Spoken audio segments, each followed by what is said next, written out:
So hello everyone.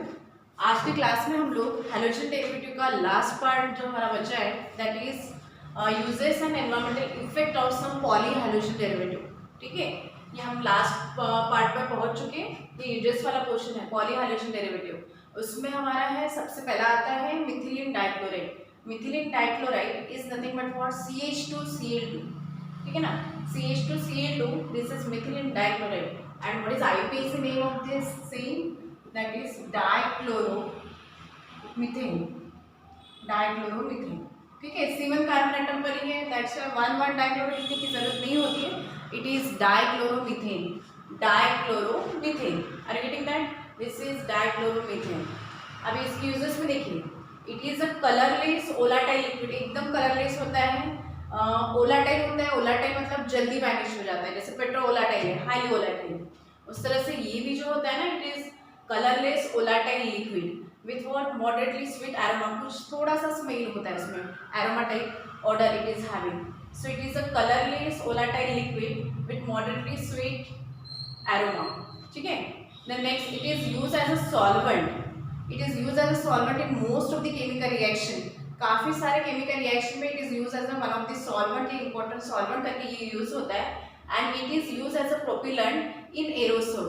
Aerosol जो spray करते हैं ना, जैसे स्ट्रॉबेरीज वगैरह रहता है वहां पर, या इंसेक्टिसाइड या पेस्टिसाइड, ऐसा एरोसोल यूज होता है ना एज अ स्प्रे, मतलब प्रोपेलेंट करके स्प्रे जैसे करते हैं ना, जैसे इंसेक्टिसाइड मराठी में फवारनी बोलते हैं। ठीक है, इंसेक्टिसाइड या पेस्टिसाइड की जो ये करते हैं, इंसेक्टिसाइड जो यूज करते हैं ना, वैसा इसको यूज होता है as it is use as a propellant in aerosol. Aerosol, ठीक है। Then it is use as a solvent in as a anti मतलब पेंट रिमूविंग एजेंट। ठीक है, या एंटी ग्रेसिंग एजेंट करके भी यूज होता है। जैसे केमिकल्स वगैरह जो अपने जो ये रहते हैं यूटेंसिल्स, या हम लोग जो ग्लासवेयर्स यूज करते हैं उसको क्लीन करने के लिए भी यूज करते हैं इसको। ठीक है, so it is use as a solvent, इसलिए वहाँ पे इन जनरल लिखा है कि it is use as a solvent. ठीक है ना, so it is use as a solvent in most of the chemical reaction. Then next one, और ये वाला ये आप थर्ड यूज कर सकते हो या इसको सेकंड यूज आप कर सकते हो। It is use as a solvent in most of the chemical reaction. Next आएगा it is use as for propellant in aerosol. Are you getting that?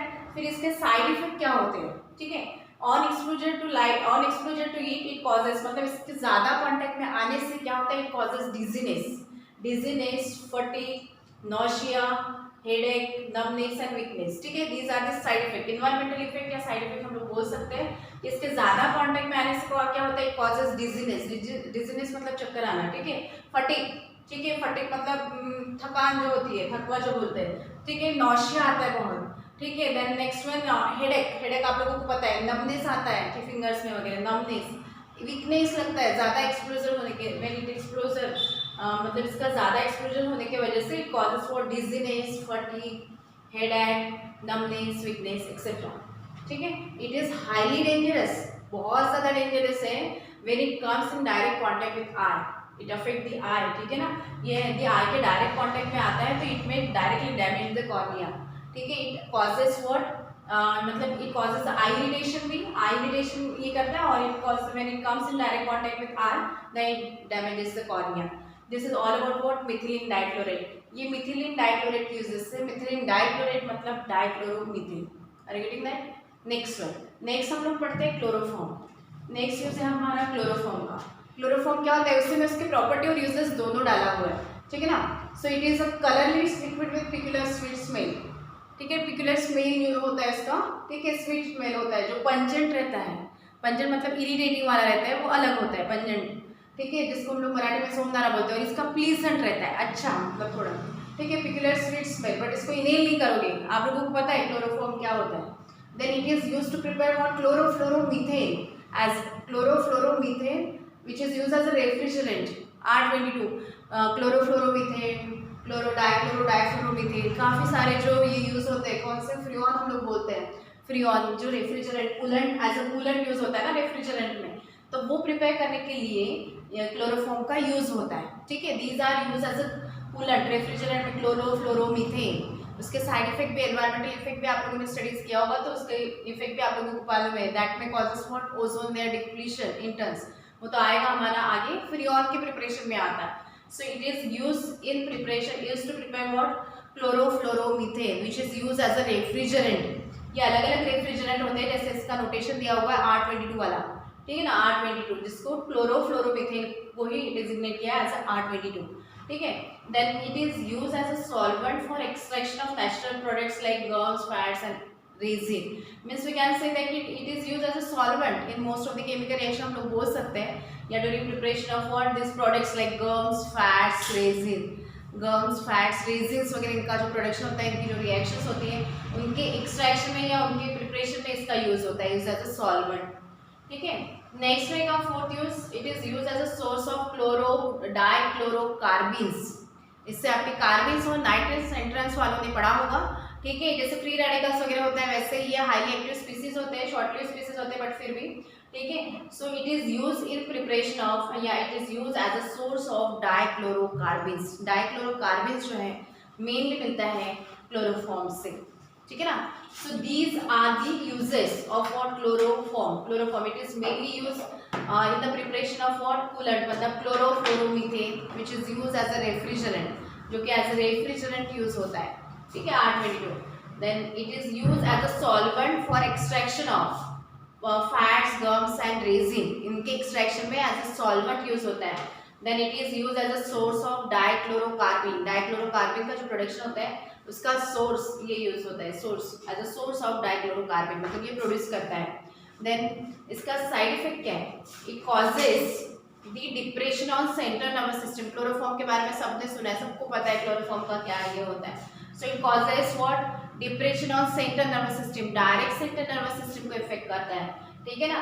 अगर इसका मतलब ज़्यादा इनहिलेशन हो गया, इनहेलिंग करते हो तो क्या हो जाएगा? करना ही नहीं है बिल्कुल. क्लोरोफॉर्म आप लोगों को पता है क्या होता है chloroform. That causes what? Fatigue again, ठीक है. फटीग मतलब थकान. देन डिजीनेस, चक्कर आ जाता है, हेडेक होता है, ठीक है ना. Then on long exposure to chloroform, ज़्यादा यदि एक्सपोजर मतलब इसके कांटेक्ट में यदि आते हैं क्लोरोफॉर्म के, सो दैट में डायरेक्टली अफेक्ट द लिवर. ये डायरेक्ट लिवर को अफेक्ट करता है, ये साइड इफेक्ट है इसका. एंड ये सबसे इंपॉर्टेंट कि when expose to light, air और light, it causes a poisonous compound which is known as phosgene, ठीक है. ये वाला मतलब ये भी एंट्रेंस में आता है, फॉस्जिन. What is phosgene? ये फॉस्जिन होता है क्या है? Phosgene is nothing but carbonyl chloride. This is nothing but carbonyl chloride, ठीक है ना. Carbonyl chloride. Carbonyl chloride is nothing but COCl2, carbonyl chloride. और how it is form? When chloroform react with या comes in contact with air and light, मतलब air आ गया, इसमें oxygen आ गया, इन प्रेजेंस ऑफ ऑक्सीजन, ये क्या करता है? It oxidise and form COCl2 which is highly poisonous gas. ये नोट डाउन करके रखना है आप लोगों ने. Chloroform when it comes in contact with air and light or sunlight, then it forms what? COCl2, which is known highly poisonous compound. ये बहुत ज़्यादा poisonous compound है, which is also known as carbonyl chloride, ठीक है ना. Carbonyl chloride nothing but phosgene plus side पर आप लोगों ने यदि बैलेंस करना चाहो तो HCl रिमूव हो जाएगा, कहीं ना कहीं आपका H और Cl, यहाँ में ऑक्सीजन के लिए हाफ से भी आप बैलेंस कर सकते हो, ऐसा कुछ नहीं है. यदि हम लोग ये 2 ऑक्सीजन ले लें तो ये ट्वाइस हो जाएगा. For that we need to balance here by 2 because of this. Chloride कितना हो रहा है? या H के लिए हम लोग बैलेंस करने चाहें तो आई थिंक सब कुछ बैलेंस हो जाएगा. ये 3 2 6 और ये देखिए 4 और ये 2 हाइड्रोजन 6 हो गया. क्लोरीन 6, 3 2 6, ठीक है. Which is highly poisonous product. ये बहुत ज़्यादा पॉइजनस है, बहुत पुराने. इसमें आप लोगों ने भी सुना होगा पहले जब ऑपरेशन मतलब ऑपरेशन कराते थे डॉक्टर, सर्जरी वगैरह, at the time of surgery whole body को एनेस्थेशिया दिया जाता था. At that time this was use as a anaesthetic agent. अब ये टोटली इसको मतलब ये कर दिया, ये नहीं यूज़ होता है anaesthetic agent. Ethers and some other components के साथ, सॉल्वेंट के साथ वो यूज़ होता है. अभी क्लोरोफॉर्म नहीं यूज़ होता है, ठीक है ना.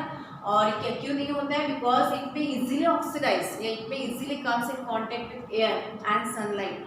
एयर और सनलाइट के डायरेक्ट कांटेक्ट में आने की वजह से ये ऐसे कंपाउंड में जो पॉइजनस कंपाउंड है ये फॉर्म कर देता है, ठीक है ना. दैट्स वाई अगर ऐसे कंडीशन में यदि वो पेशेंट को एनेस्थेशिया दिया गया तो दैट में causes the death of patient. इसकी वजह से पेशेंट की डेथ हो जाती, ठीक है ना.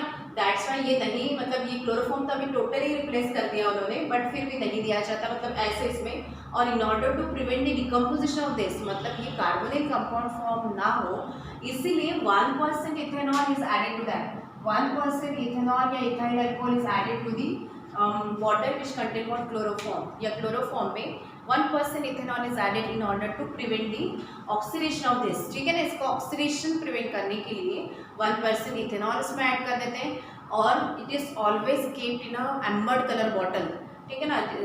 मतलब रेडिश कलर के जो बॉटल होते हैं, रेडिश ब्राउन वाली मतलब एम्बर कलर की बॉटल होती है, उसमें हमेशा रहते हैं। कलरलेस बॉटल्स में कभी नहीं होते हैं। वैसे हमारे मैक्सिमम मेडिसिन में देखा जाए तो कलरलेस बॉटल्स में नहीं होते, कुछ ही रहते हैं, वो भी किड्स वाले रहते हैं या नॉर्मली जिसका ज़्यादा यूज़ में नहीं आता होगा, या ऐसे मेडिसिन जो हम लोग within a week use करते हैं। अदरवाइज आपने देखा होगा कि almost all medicine they are always kept in a amber colour bottle, या अभी तो पॉलीमेरिक बॉटल आती है। सिर्फ बैद्यनाथ वाली जो मेडिसिन आती है उसकी मतलब ग्लास की बॉटल होती है, बट बाकी सारे मैक्सिमम पॉलीमेरिक बेस जो ग्लास यूज़ होता है उसमें वो वाला रहता है। सो वही रीज़न रहता है, हमेशा मेडिसिन पे भी लिखा रहता है कि ऑलवेज पहला तो लिखा रहता है कीप अवे फ्रॉम चाइल्ड, और दूसरा कीप अवे फ्रॉम सनलाइट। वो इसीलिए क्योंकि दैट में इजीली ऑक्सीडाइज, ठीक है, इजीली ऑक्सीडाइज हो जाता है when it comes in contact with air and sunlight, ठीक है। उसका जो मेन नेचर है वो पूरा चेंज हो जाता है। सेम उसी तरह से ये वाला पॉइंट काफ़ी इंपॉर्टेंट है कि आप लोगों ने पी ब्लॉक वगैरह पढ़ा होगा, उसमें भी फर्स्ट ये वर्ड आया है, फर्स्ट तो ये कहीं ना कहीं आ सकता है। हालांकि ये यूजेस वाला क्वेश्चन स्टेट बोर्ड में आई थिंक तो नहीं आएगा इस बार, बट ये मैक्सिमम टाइम पुराने सिलेबस में आया है। ये कुछ डिलीटेड क्वेश्चन है उसमें ये डाला है, बट आप लोगों ने फिर भी करना है कहीं, क्योंकि कहीं ना कहीं आप लोगों के एमसीक्यूज है इसमें, that's why you have to prepare this, ठीक है। सो ये पहला हुआ हमारा मिथिलीन डाइक्लोराइड मीन्स डाइक्लोरोमीथेन, इसका आईयूपीएसी नेम मैंने यहाँ लिख दिया डाइक्लोरोमीथेन। और क्लोरोफॉर्म का आईयूपीएसी नेम क्या होता है? It is trichloromethane, trichloromethane is nothing but what, trichloromethane is nothing but chloroform, ठीक है। सो ये हुआ इसका यूज, इसके यूजेस है, और मेनली साइड इफेक्ट भी आप लोगों ने याद रखने, बिकॉज साइड इफेक्ट भी पूछे जाते हैं। नेक्स्ट रहेगा हमारा carbon tetrachloride, that is CCl4, and what is IUPAC name of this? The IUPAC name of this is tetrachloromethane, tetrachloromethane मतलब ये centre carbon bonded to 4Cl ना, centre carbon atom bonded to 4Cl, that's why this is tetrachloromethane, centre carbon atom bonded to 4Cl, CCl4, tetrachloro और C1 carbon derivative of methane. So IUPAC name of this is tetrachloromethane, gap नहीं देना, आपने एक साथ लिख देना है। This is carbon tetrachloride used as a very important solvent in most of the chemical reaction, solvent, ठीक है ना। इट इज यूज्ड मतलब most of organic compound they are soluble in solvent, ठीक है। It is used as a solvent, बोला मतलब solvent करके use होते हैं, जिसमें most of the organic compound they are dissolved. Organic compound की कैरेक्टरिस्टिक जो आपने पढ़ी होंगी उसमें हम लोग लिखते हैं कि generally organic compound they are insoluble in water but they are easily soluble in what, organic solvent like carbon tetrachloride, chloroform भी उसमें आता है, ठीक है ना। इसमें वो इजीली सोल्युबल होते हैं या डिसॉल्व होते हैं organic solvent, so it is used as a solvent. So देखिए ये भी कलरलेस लिक्विड होता है जिसका स्वीट ओडर होता है, स्मेल होता है, ठीक है ना। It is a colourless liquid with a sweet odour या smell. It is used as a important solvent in most of chemical reaction भी है। Then it is used as a solvent in oil, fats, gums, resin, इसमें भी use होता है, इनकी भी preparation में ये यूज होता है as a solvent. Then it is used as a source of chlorine, इसमें मैक्सिमम क्लोरीन इससे हम लोगों को मिलता है, CCl4 है ना। ये लिबरेट्स करता है क्लोरीन, जो कि क्लोरीन आप लोगों का आगे चल के काफी सारे रिएक्शन में यूज होता है, ठीक है। So it is used as a source of chlorine gas या chlorine. Then it is used as a cleaning agent, cleaning agent करके ये यूज होता है, क्लीनिंग में यूज होता है। So it is used as a cleaning agent, ठीक है। Hardly 1 or 2 uses you have to write, but आप लोगों ने पूरे पढ़ के रखना है एमसीक्यूज या इन जनरल इसके लिए, ठीक है, हमारे नॉलेज के लिए। नेक्स्ट वन, इसके साइड इफेक्ट क्या है कि it is toxic to liver. कोई भी चीज़ यदि ज़्यादा ले लो तो उसका मतलब पॉइजनस तो है ही, बट इसका जो साइड इफेक्ट हम लोग लिखते हैं तो it is highly toxic to liver, ठीक है ना। यदि ज़्यादा कॉन्टेक्ट में या ज़्यादा एक्सपोजर हो जाए या ज़्यादा इसमें इनहेल हो जाए तो वो दैट में कॉजेज दी, दैट में directly affect the liver. Then on exposure to high concentration में यदि इसका एक्सपोजर हो जाए या फिर ये कॉन्टेक्ट में आ जाए तो दैट में कॉजेज या affect the central nervous system, ठीक है। ये हमारे सेंट्रल नर्वस सिस्टम पर इफेक्ट करता है when it expose in high concentration. ज़्यादा कॉन्सेंट्रेशन में यदि इसके कॉन्टेक्ट में हम लोग आ जाए या ज़्यादा कॉन्सेंट्रेशन हमारे इसके मतलब ये इसका एक्सपोजर में आ जाए तो क्या हो जाता है, it may affect the central nervous system. So आप सिंपल भी लिख सकते हो कि it is highly toxic to liver, then it may dangers या higher concentration of chloroform may affect the central nervous system, और सिंपली करना है कि it may affect the central nervous system, ठीक है। नेक्स्ट रहेगा इट इज कैंसरोजेनिक, ये कैंसरोजेनिक है, ठीक है ना। ये सब्सटेंस क्या है, कैंसर कॉजिंग एजेंट हम लोग बोलते हैं, ठीक है। बेंजीन भी होता है, ये भी है कैंसरोजेनिक। फिर इसका यूज नहीं करते, क्या यूज करते हैं, बट ज्यादा इसमें ये होने के कारण ये इसका ये ज्यादा ये साइड इफेक्ट है। It is a cancerogenic agent. Then ज्यादा एक्सपोजर हो जाए तो दैट में कॉजेज बहुत ज्यादा, मतलब जितना परसेंटेज है उसकी कंपेरिजन में ज़्यादा कॉन्सेंट्रेशन में यूज़ में आ जाए, या प्रोलॉन्ग एक्सपोजर, ज़्यादा टाइम इसके एक्सपोजर में आने की वजह से sometimes it causes the death of patient, ठीक है ना, या डेथ, ठीक है, ऑफ पर्सन, ठीक है ना, इट में कॉजेज द डेथ। और इट इज़ यूज एज एक और यूज है कि it is use as a green house gas. Green house effect आप लोग एनवायरमेंटल केमिस्ट्री में पढ़ते हो। सो ग्रीन हाउस गैस जो यूज़ होती है ना, उसका ये सोर्स है, वन ऑफ दी, मतलब it is use as a green house gas. So this is all about what uses, ये प्रॉपर्टी भी है इसका, इट इज मतलब यूजेस एंड साइड इफेक्ट या एनवायरमेंटल इफेक्ट ऑफ CCl4 या कार्बन टेट्राक्लोराइड। नेक्स्ट रहेगा हमारा iodoform. Iodoform means tri iodo, IPC name यहाँ लिख देती हूँ मैं, tri iodo methane, triiodo methane, CHCl3, मतलब सेंटर कार्बन एटम 1H और 3 आपके हैं R, CHR3, ठीक है, CHI3। इसे येलो क्रिस्टलाइन सब्सटेंस होता है ये, ठीक है ना। इट वॉट दी सेक्रेबल स्मेल, मतलब उसका स्मेल ज़्यादा मतलब प्लीजेंट नहीं होता, या हम लोग ज़्यादा इन्हेल नहीं कर सकते, डिसेक्रेबल स्मेल रहता है इसका, येलो कलर क्रिस्टलाइन सब्सटेंस होते हैं ये। Then it is use as a use in a medicine as a healing agent करके यूज होता है, टिंचर आयोडीन वगैरह आप लोगों ने सुना होगा, ठीक है ना।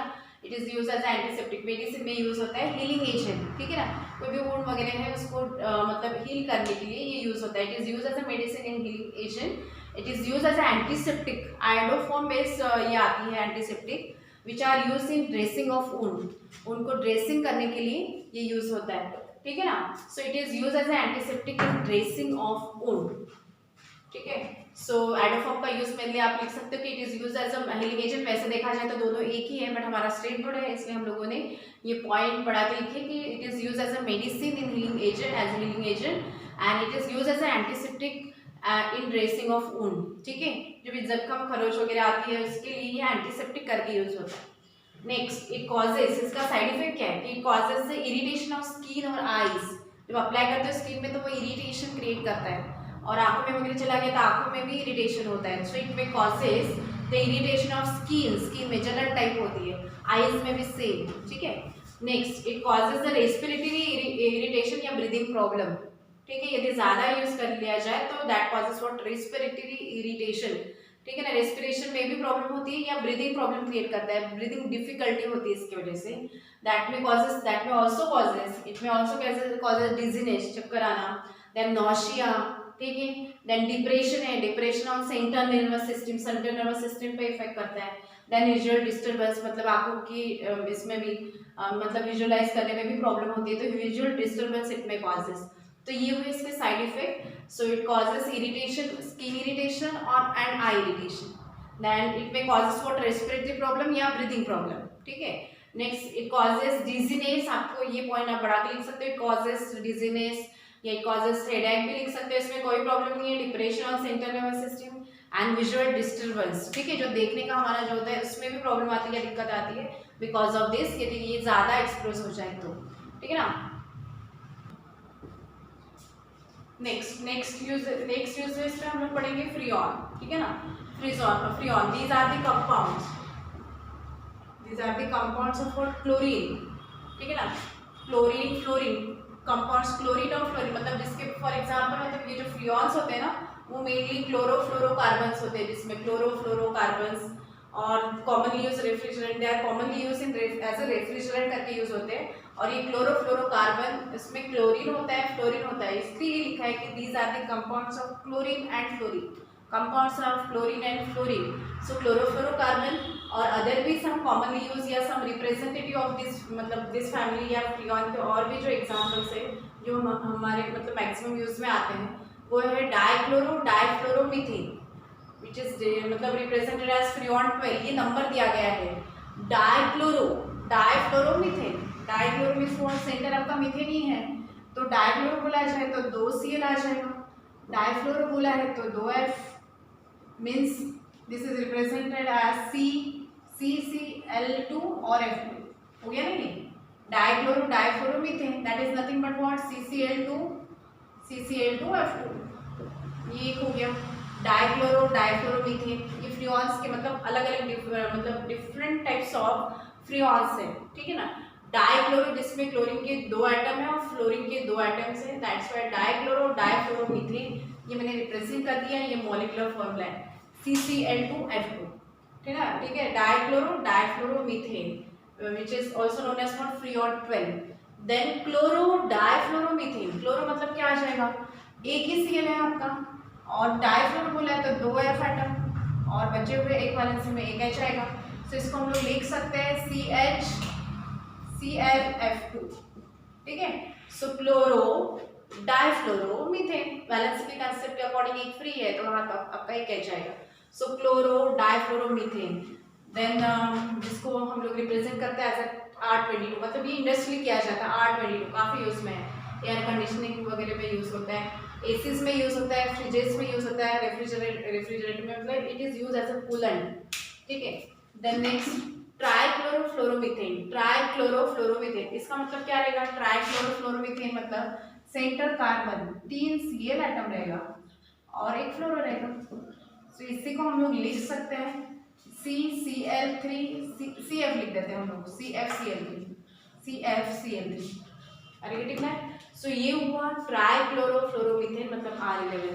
आप लोगों के एमसीक्यूज के लिए हो सकता है फ्रीऑन 12 इज क्या होगा, डाइक्लोरो डाइफ्लोरोमीथेन, ठीक है। सिमिलरली ये हमारा R22 क्या है, R22 क्लोरो डाइफ्लोरोमीथेन, क्लोरो डाइफ्लोरोमीथेन, या तो ये फॉर्मूला याद होना चाहिए, नेम भी याद होना चाहिए उसके साथ साथ। So chloro difluoromethane is represented as R22, और R11 वाला आपका है फ्लोरो मतलब trichlorofluoromethane, trichlorofluoromethane. All these are the most common representative of what same family, freon. So all these are the compounds of what, chlorine and fluorine, ठीक है। They are also known as chlorofluorocarbon, CFC नाम आपने काफी सुना होगा। So all these are used as a refrigerant, coolant करके use होते हैं। So they are used in as a refrigerant in fridge and air conditioning। Maximum इसमें अभी ये यूज हो रहा है रेफ्रिजरेंट कूलर, ठीक है ना, एसीज में यूज हो रहा है, व्हीकल्स में यूज हो रहा है, तो दैट्स व्हाई ये ज़्यादा से ज़्यादा ये क्या करते हैं, जिसमें causes ozone depletion, ozone layer depletion, ये इसका साइड इफेक्ट है। साइड इफेक्ट में हम लोग लिखेंगे chlorofluorocarbon mainly causes the ozone layer depletion, और जिसका साइड इफेक्ट हम लोगों को पता है क्या हो रहा है ओजोन लेयर डिप्लीशन की वजह से, ठीक है। Next they are use as a propellant in aerosol, aerosol करके जो एयर में, जैसे मतलब मैं पहले भी बोला है कि पेस्टिसाइड इंसेक्टिसाइड मतलब पेस्टिसाइड के मेनली जो ये करते हैं, पेस्टिसाइड जो यूज करते हैं एज अ प्रोपिलेंट करके हवा में, मतलब जैसे मराठी में बोलते हैं फवारनी करते हैं, ठीक है ना, सो वैसे एयर ड्रॉपलेट की इसमें सो एरोसोल करके यूज होता है एज अ प्रोपिलेंट, ठीक है। And it is use as a solvent करके भी यूज होता है, it is use as a solvent. then they are used as what, blowing agent in making foam, जितने भी प्रोडक्ट्स है जहाँ पे फोम्स वगैरह क्रिएट होता है, सो उसमें as a blowing agent use होता है, which is use in making what, foams, packing of material, ठीक है ना, मटेरियल्स के पैकिंग पे भी इसका यूज होता है इंडस्ट्रियली। सो ये हुआ आपका मेन यूज, तो आपका ये है कि मतलब they are use as a what, refrigerant in fridges and air condition, मतलब they are use as a refrigerant and coolant, ठीक है। इसका साइड इफेक्ट भी ये है कि chlorofluorocarbons they are responsible for ozone layer depletion, ये ज़्यादा मतलब आजकल तो ज़्यादा इस पर यूज़ हो रहा है कूलेंट, सो रेफ्रिजरेशन में या फिर एयर कंडीशनर में यूज़ होता है, so that's why they causes what, ozone layer depletion. Chlorofluorocarbon they mainly causes ozone layer depletion, और रेगुलर इनहेलेशन यदि इसका होता है फ्लोर का, so that may causes a breathing problem, ठीक है। Sometimes it damages the organ और loses what, loss of consciousness के लिए ये रिस्पॉन्सिबल रहता है ऑन लार्ज या रेगुलर इनहेलेशन ऑफ दैट, इसलिए इसके ज़्यादा या रेगुलर इनहेलेशन या ज़्यादा रेगुलर कॉन्टैक्ट में भी नहीं आना चाहिए, ठीक है ना।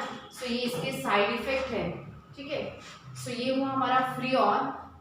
नेक्स्ट रहेगा हमारा क्लोरो DDT, नेक्स्ट यूज है हमारा DDT। Dichloro diphenyl trichloroethane, dichloro diphenyl, what is full form of this, ये आ चुका है पेपर में, write the chemical name and draw its structure.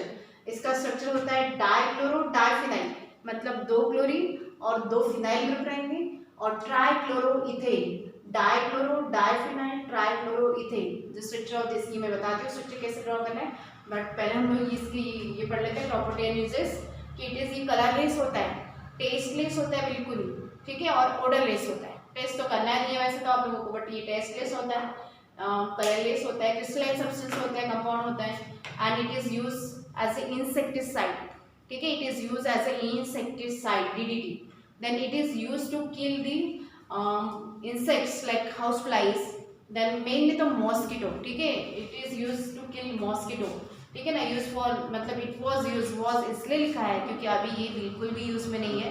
ये DDT जो था that was discovered by Paul Muller who got Nobel prize for that, जिससे Nobel prize भी मिला है, ठीक है ना, ये पॉल मुलर ने डिस्कवर किया था, who got Nobel prize for the discovery of DDT, and this was use as what insecticide. ये ज़्यादातर इंसेक्टिसाइड यूज होता था as a insecticide for controlling mainly malaria and typhus, malaria के अगेंस्ट ही use होता था। It is use mainly for killing what mosquitoes, ठीक है। On exposure to high concentration side effect क्या है, यदि ज़्यादा डोजेस में दिया गया तो दैट में कॉजेस वोमिटिंग, ये वोमिटिंग कॉज करते हैं, और एडवर्स इफेक्ट इसका ये है कि एडवर्स इफेक्ट, ये adversely effect on liver and reproduction, इसका साइड इफेक्ट मतलब मेन इफेक्ट इसका है कि दैट में adversely effect on liver and reproductive system. ये लेबोरेटरी स्टडी ऑफ एनिमल में इसका ये किया गया है कि laboratory study of animals indicates what it adversely effect या confirms the adverse effect on liver and reproduction, और ये एक्यूमुलेट होता है इन फैटी टिश्यू में और resistant to metabolism, it causes the metabolic problem, और मेटाबॉलिज्म में ये प्रॉब्लम क्रिएट करता है बिकॉज ये एक्यूमुलेट रहता है और इन फैटी टिश्यू, ठीक है। It that again causes what again causes damages to, it is damages या डेंजरस फॉर इकोसिस्टम, ठीक है, बिकॉज ये क्या होता है ना, दैट में एक्यूमुलेट ऑन द सॉइल, इसका ज़्यादा यूज या इसका यूज जो होता है ना, सो ये क्या होता है DDT दैट में accumulate on the soil for soil as well as leaves, ठीक है, प्लांट्स वगैरह होते हैं उसके भी लीव्स पर ही एक्यूमुलेट रहता है for a longer period of time, that and that's why it affects the what metabolic property, मतलब ये प्लांट्स वगैरह पे इन शॉर्ट क्या होता है, एनिमल वगैरह डिपेंड रहता है। सो क्या होता है अगर वो इस मतलब प्लांट्स पे एनिमल्स वगैरह डिपेंड रहते हैं तो वो जो होता है उनकी बॉडी में चला जाता है, सो दैट में एक्यूमुलेटिंग फैटी टिश्यूज हम लोग बोल सकते हैं, और दैट में create the problem in metabolism also, ठीक है, मेटाबॉलिक प्रॉब्लम ये क्रिएट करता है, दैट्स व्हाई ये टोटली बैन है, ये यूज में नहीं है, बट स्टिल इसका ये जो IUPAC नेम और स्ट्रक्चर्स का पूछा जाता है। So draw the structure of DDT, ये क्वेश्चन होता है, draw the structure of DDT, maximum time question आ चुका है, draw the structure of DDT and write the IUPAC name या chemical name of DDT। So उसका केमिकल नेम क्या है, dichloro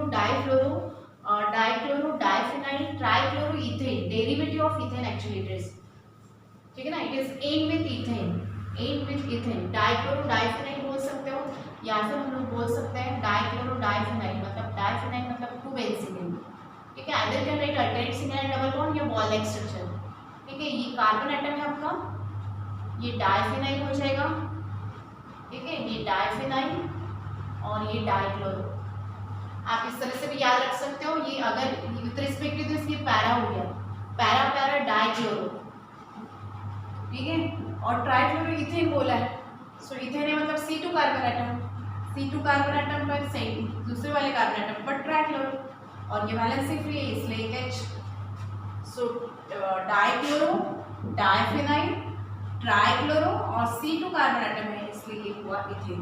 again I am repeating this, it is dichloro diphenyl, इसे आप para PP dichloro भी याद रख सकते हो, para dichloro because with respect to this की पैरा पोजीशन पर है, para dichloro diphenyl trichloro ethane है तो और एक कार्बन एटम रहेगा, वो जो बाजू वाला कार्बन है उसमें 3 Cl है और ये बचा हुआ बैलेंस रहेगा इस कार्बन का H रहेगा, ठीक है ना। सेम स्ट्रक्चर आप लोग अभी आपके बुक में इस तरह से भी गिवन है, मीनिंग चेंज नहीं करना है बिल्कुल भी, मीनिंग सेम ही आपका इस तरह से हम लोग ड्रॉ कर सकते हैं, 2 फिनाइल रिंग, आप कोई भी स्ट्रक्चर ड्रॉ कर लीजिए कोई प्रॉब्लम नहीं है, और ट्राइक्लोरो, ये आपका एक कार्बन आ जाएगा, ये ClCl, ट्राइक्लोरो बोला जाए तो 3 Cl लगेगा, ठीक है। सेम स्ट्रक्चर है, या फिर आप प्रैक्टिस इस स्ट्रक्चर से कर लो, काफ़ी आसान है। ये मैंने बुक का सेम स्ट्रक्चर है, ये मैंने एक्सप्लेन करने के लिए मैंने ये बताया कि ये one of the same thing आपके बुक में इस तरह से दिया गया है, तो इसका मीनिंग वही है कि ये सेंटर कार्बन, ये दूसरा कार्बन जो कि आपका ये है ट्राइक्लोरो आ रहा है, ये CH रहेगा यहाँ पर, और ये डाइफिनाइल, इसमें इसको विथ रिस्पेक्ट टू दिस यहाँ आपका रहेगा Cl, with respect to this यहाँ होगा आपका Cl, para para dichloro trichloro ethane. This is all about the uses of what polyhalation derivative, uses as well as side effect of polyhalation derivatives, or with this we have complete what total halogen derivatives of alkene, total halogen derivatives. In that we have seen what halogen derivatives of alkane, mainly preparation of halogen derivative of alkane means alkyl halide है आपका, then इसके chemical properties, mechanism, nucleophilic substitution reaction, all that, ठीक है। Optical activity ये related to आपका mainly alkyl halide है।